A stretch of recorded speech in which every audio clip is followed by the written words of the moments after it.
Salutations, this is Crazed Kitsune, aka Khuma'zi Tayuun, and welcome to Scholar for Dummies, level 60. In this video, I'm going to be covering the skills available to Scholar at level 60, which they did not have at level 50, and how that's going to affect how you play.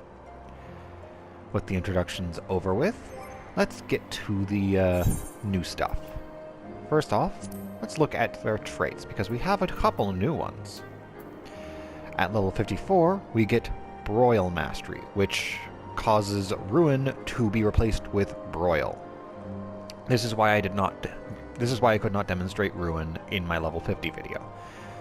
And at level 60, you get Enhanced Intelligence and Enhanced Mind 3, which gives you 24 of the appropriate stat.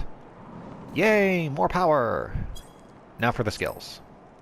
At level 52, we acquire Indomitability. This is a 30-second cooldown with a 15-yalm radius around you. What this does is it's a potency 400 AoE heal. It consumes 1 ether flow.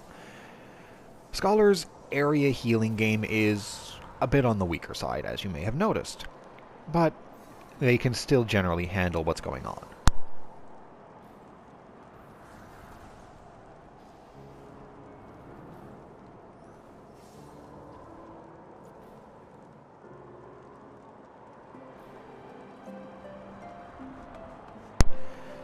Apologies for the clicking, my throat hates me. And that clicking is me muting my mic whenever my throat acts up.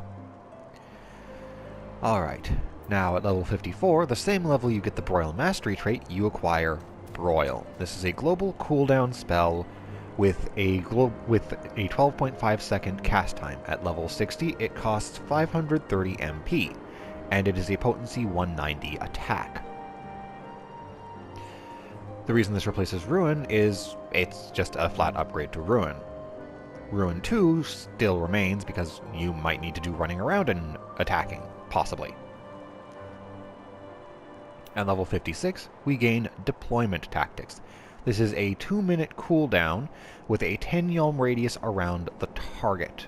What this does is it will extend the Eye for an Eye and Galvanize effects cast by you to party members near the target. The time remaining on the effect is the same as the original's effect, and there is no effect if the target does not have either of these things on them.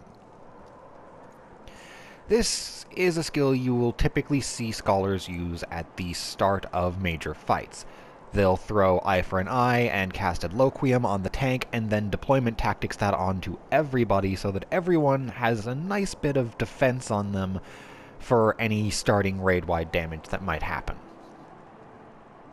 At level 58, you acquire Emergency Tactics. This is a 30-second cooldown, which will transform the next Galvanize status into HP recovery equaling the amount of damage reduction intended for the barrier. What this essentially means is, instead of healing someone for 3,000 and giving them a 3,000 barrier, you will heal them for 6,000. Or say you got a critical heal of 4,500. That means that you will heal them for 4,500 plus another 9,000. This buff will last for 15 seconds or until you cast Adloquium or Succor.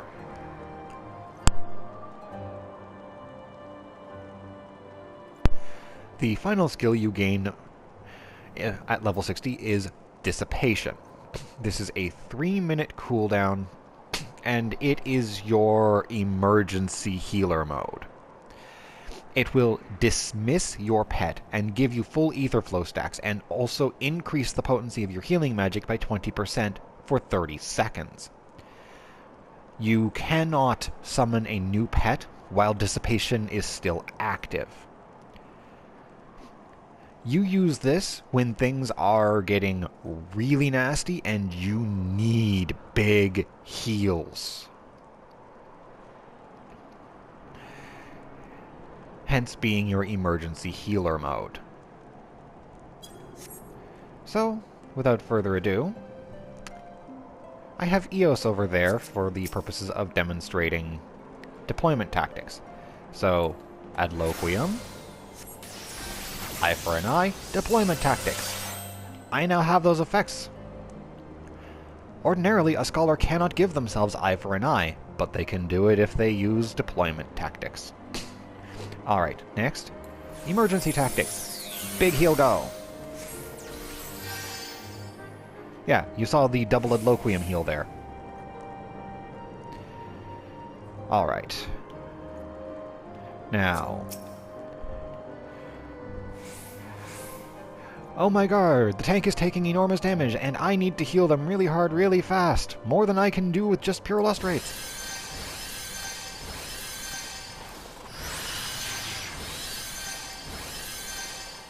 Yeah.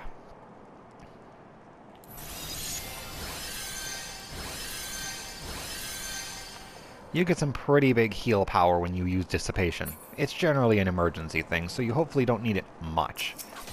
And now, for the last skill I need to demonstrate. Broil. There we go. I've demonstrated the skills. Oh. I neglected to demonstrate Indomitability. Whoops. I completely forgot about that. It is an important skill since it's used for raid-wide damage recovery. As soon as Ether flows off cooldown, I will pop it and use Indomitability. But as you can see, what Scholar gained is a little more healer utility. The ability to spread their Adloquium shield and their Eye for an Eye to multiple party members. The ability to make Adloquium heal harder.